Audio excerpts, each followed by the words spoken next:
We are all short of time, so I hope I can finish this talk as short as possible. So, where are we in the treatment of psoriasis?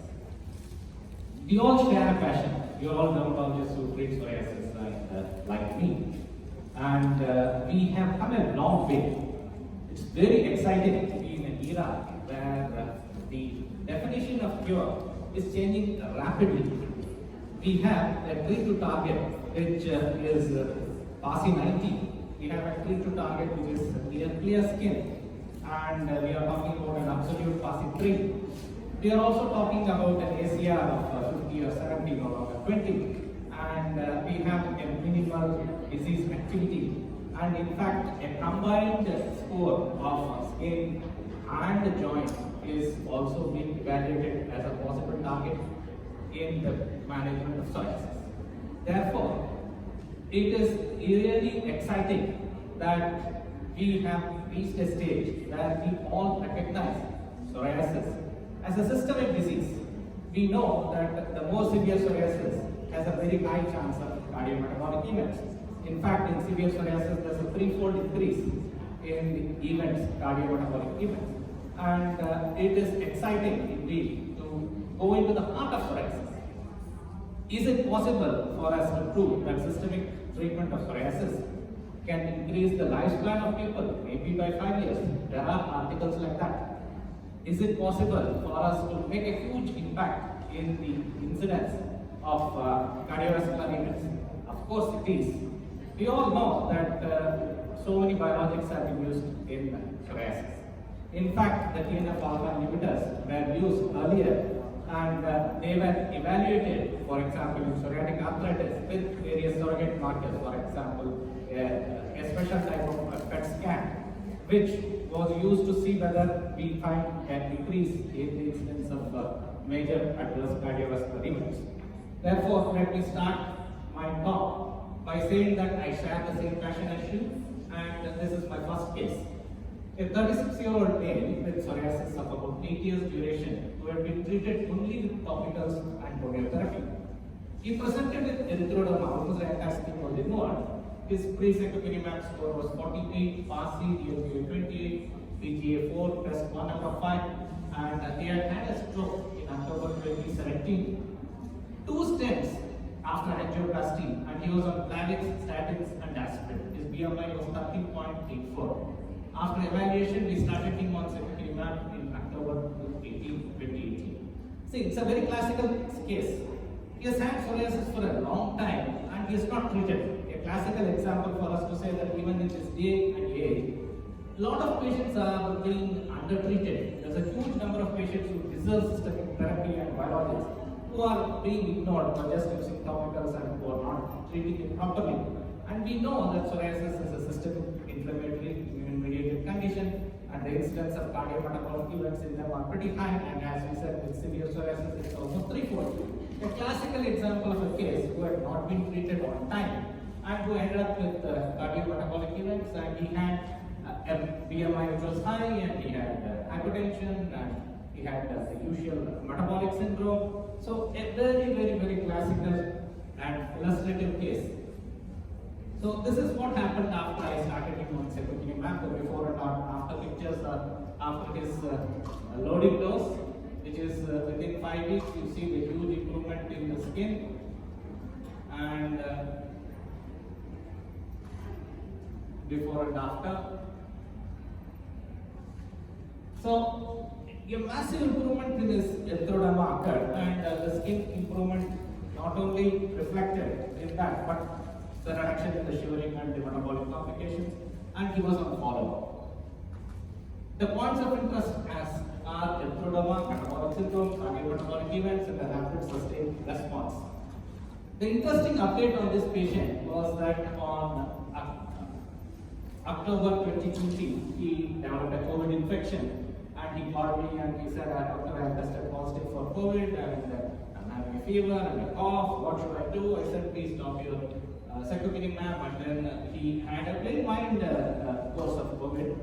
Of course, his CT scan on 311 showed bilateral posterior vessel pleural thickening. Otherwise, it was normal. He recovered totally, and his RT-PCR became negative.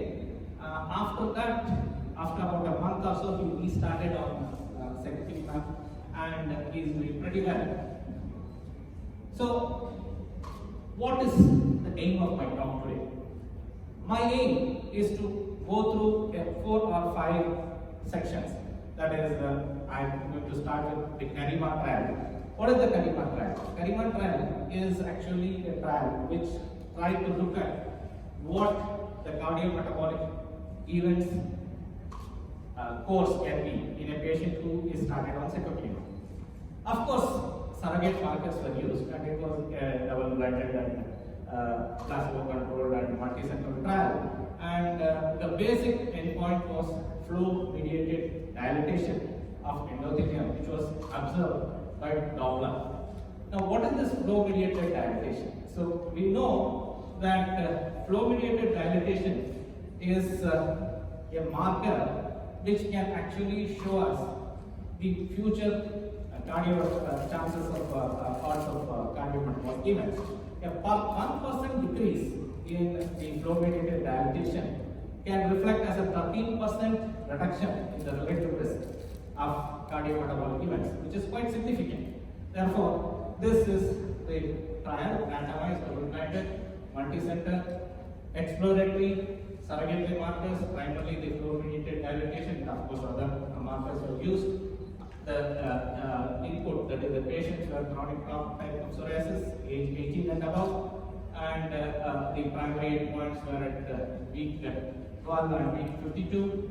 Sekukinumab 300 mg and 150 mg was used versus placebo. These are the further details. You can see here that there are 4 arms. Sekukinumab 300 mg, the standard treatment that we give, once every 5 weeks followed by once a month. 150 mg in almost a similar dose. The lighter arrow indicates the placebo. Of course, you have 2 placebo arms which were on till week 12. One half of them shifted to the 300 mg and another half shifted to 150 mg. Basically, the primary endpoint at the week 12 was the flow-mediated dilatation, and the secondary endpoint was the flow-mediated dilatation. In addition to that, of course, arterial stiffness, blood burden, etc., which were done by MRI and by other blood markers. And the inclusion criteria: standard, adult patients with the psoriasis diagnosed more than 6 months, moderate to severe, rule of 10, and an inadequate response or intolerance to conventional systemics, making them eligible for biologics. The exclusion criteria here is anybody with a known severe cardiovascular disease was not in the trial, and prior exposure to biologic drugs, including IL-17As and the receptor blockers, were not there. And if anybody could not use antihypertensive medication even for a short period of time, they were not in this study. Of course, they were all blocked psoriasis. So, what happened with when the flow-mediated dilatation of the blood vessel was seen at week 12, and then at week 4, 12, 24, 52, etc., arterial stiffness and soluble blood markers. The interesting thing here is, of course, this is the baseline characteristic which is matching all the 4 arms. You can see that there are a fair number of smokers in almost all the arms, and that it is more or less matched. This is a very interesting finding, that the flow-mediated dilatation is much less in a psoriatic population as compared to the normal population, telling us the same story, that severe psoriatic patients have higher chances of getting cardiometabolic events. And this is a baseline, and this is what happened over the period of time. So the baseline, the week 12, the week 52. Here, what we find is that by week 12, though the absolute number of the finding, that is flow-mediated dilatation, is improving over the baseline, statistically it is still not significant enough to claim an improvement. And by week 52, there is a significant improvement, and you can find nearly a 2.1% improvement by week 52 in both the Sekukinumab arms. So clearly, it is something that we can note. Cardiometabolic evaluated the cardiovascular risk markers in patients with moderate to severe plaque psoriasis treated with Sekukinumab over a period of 1 year. Patients at baseline had a very low flow-mediated dilatation as compared to normal population, which was matched. Although the primary objective at week 12 was not met, the absolute figures was an improvement in the flow-mediated dilatation. But at week 52, the flow-mediated dilatation was significantly higher as compared to baseline in patients treated with 300 mg of Sekukinumab. And looking at further studies and details, there was a very interesting presentation in the last AAD in which actually a meta-analysis was done about cardiometabolic effects of long-term treatment with the Sekukinumab in psoriatic patients and ankylosing spondylitic patients, that is psoriatic arthritis. So basically this was a retrospective kind of an analysis in which all the trials of patients who had been treated, the classical trials of psoriatic arthritis and ankylosing spondylitis patients were pulled in, and then there was an assessment of all the cardiometabolic events and the course in these patients, like the serum fasting sugar, the BMI, the triglycerides, the total cholesterol, high density cholesterol ratio, systolic blood pressure, diastolic blood pressure, high sensitive CRP, and these were done at week 16, 2 years and 3 years, and also there were groups which had been on anti-TNF drugs earlier and also concomitant methotrexate. Data was reported over a period of time, and the result is actually simple. The high sensitivity CRP significantly reduced, but most of the other cardiometabolic parameters, for example, the serum glucose, the fasting triglycerides, the BMI, the total cholesterol, HDL cholesterol ratio, they all seem to be plateaued. That is, over a period of even 3 years, there is no worsening. It's the same. It's maintained. Whereas the high sensitive CRP reduces very fast even by week 16 and is maintained. And the conclusion here is that Sekukinumab consistently lowered the high sensitive CRP while maintaining other known cardiometabolic risk factors as stable over a period of 3 years.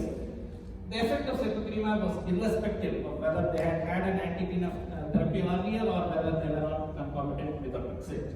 So these findings suggest that Sekukinumab is a treatment option, definitely in ankylosing spondylitis and psoriatic arthritis patients who have cardiometabolic risk factors.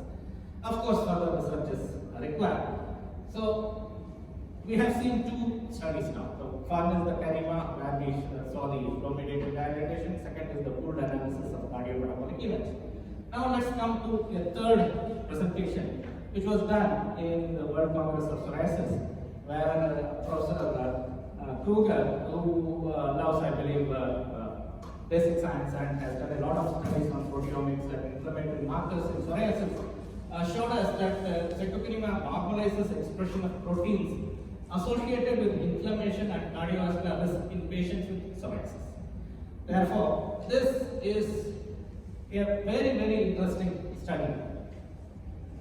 Let me introduce it. Sekukinumab, a selective IL-17A inhibitor, led to molecular resolution of psoriatic plaques and improved clinical observations in patients with psoriasis. This is a study. What do you mean by molecular resolution? When you use Sekukinumab, you not only see that the PASI is reduced and you find the patient has reached a near clear skin, but the keratin markers of hyperproliferation normalize. So we can demonstrate it at a molecular level. Most patients treated with Sekukinumab achieved a rapid and sustained clinical response, and most of these patients showed no detectable expression of keratin 16, a marker of hyperproliferation by week 12 and 52. Additionally, Sekukinumab had a protective effect against increase in high sensitive CRP levels regardless of body weight, suggesting an association between clinical improvement and the systemic normalization of inflammatory markers. So if you even exclude the other confounding factors, Sekukinumab on its own seems to have an effect on high sensitivity CRP. Given the known overlap in the inflammatory pathways activated in psoriasis and cardiometabolic disease, we explored the effect of Sekukinumab on the expression of proteins associated with inflammation. Now the actual study is pretty complicated, and the design is a randomized double-blind phase 4 trial, 2:1 randomization, Sekukinumab and placebo, and even a group of healthy volunteers were in the study, because you need to know the proteomics in a normal person of similar nature so that you can see the difference in a person with psoriasis. So protein levels and proteomics, I won't get into the basic sciences, how they were assigned and all that you can see in the study itself. And this is the picture.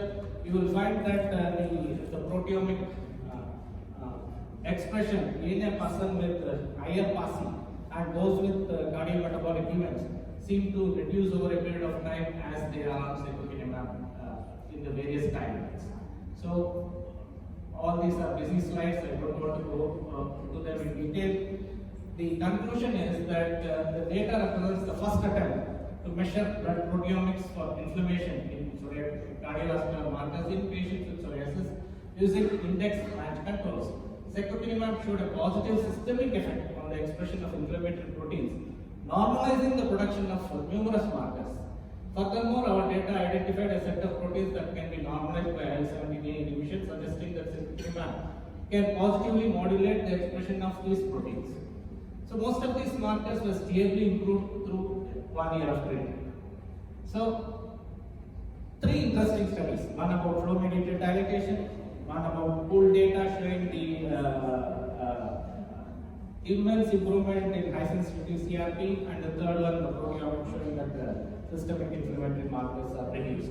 Now we come to actually a very interesting study which compares bi-weekly Sekukinumab to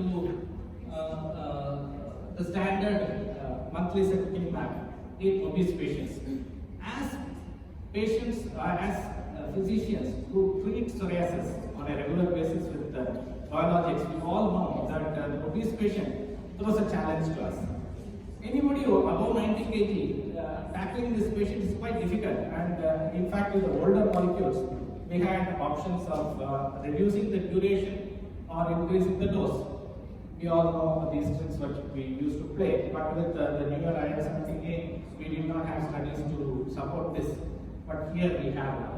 And basically, we are going to compare 90 kilos and above patient and then put them in various arms, give them 150 mg, 750 300 mg, basically bi-weekly and monthly. Okay, not 150, sorry. So this is the design of the trial.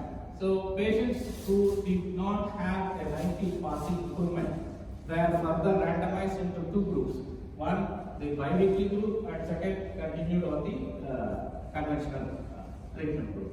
And the inclusion and exclusion criteria are mentioned here. And the primary objective was to check the efficacy of Sekukinumab Q2 weeks as compared to Q4 weeks, and of course the secondary objectives are also mentioned here, including overall safety and tolerability. Is it safe enough? Can we give it safely as a bi-weekly injection? These are the baseline characteristics. This is what you see, PASI 90 response. Of course, Q2 weeks is better than Q4 weeks in a 90 kg and more patient. And this is the IGA 0 response, again demonstrating very clear improvement with Q2 weeks. This is a PASI 75 and PASI 100 response. And this is the safety profile, which is almost similar whether you are giving Q4 weeks or Q2 weeks. It's a very safe molecule. The side effects are almost similar, and therefore it's very clear that a Q2 week treatment regime in a patient 90 kilos and above is quite a safe and alternative therapy in our patients, and we have data to support it. The last one is the Sekukinumab demonstrated high efficacy and favorable safety profile in pediatric patients. This is a 1 year study. So we all know that nearly 1% of pediatric patients have psoriasis, and this is quite a challenge for us because most of the systemic medications are not licensed; they are all off-label, and we have only a few biologics which are licensed, and they are the older generation. And since we have exciting new generation molecules with fantastic results in the adults with a highly improved safety profile compared to the older ones, it is really high time we know whether they are safe and effective in the pediatric age group. So this is a study which compares a low dose and a high dose Sekukinumab in children 6 years and above. You know that till recently only 18 and above were licensed So this is a standard double-blind placebo-controlled trial, which includes an arm with etanercept, but it was not powered to compare the Sekukinumab to etanercept. Comparison is mainly between Sekukinumab arm and the placebo arm, and the low dose versus the high dose. The primary endpoint and the secondary endpoint have been mentioned. Superiority of Sekukinumab low dose and high dose with respect to PASI 75 and IGA 0 or 1. Secondary being the superiority with respect to PASI 90. So, Sorry, Dr. Sukma, we are out of time. yeah, I'm done. So this is basically the baseline data, and these are the figures to show you that it is very, very safe and very effective, and the high dose and the low dose, both of them produce almost similar and great results, and the safety profile seems to be somewhat similar to that of adults. In fact, drug seems to work better and seems to be very safe in this age group. So concluding, Sekukinumab is definitely an option in our pediatric age group, and will be excited. Thank you, Dr. Sukma. Well done as usual. Thank you. We are going to be a little late for lunch. We'll start at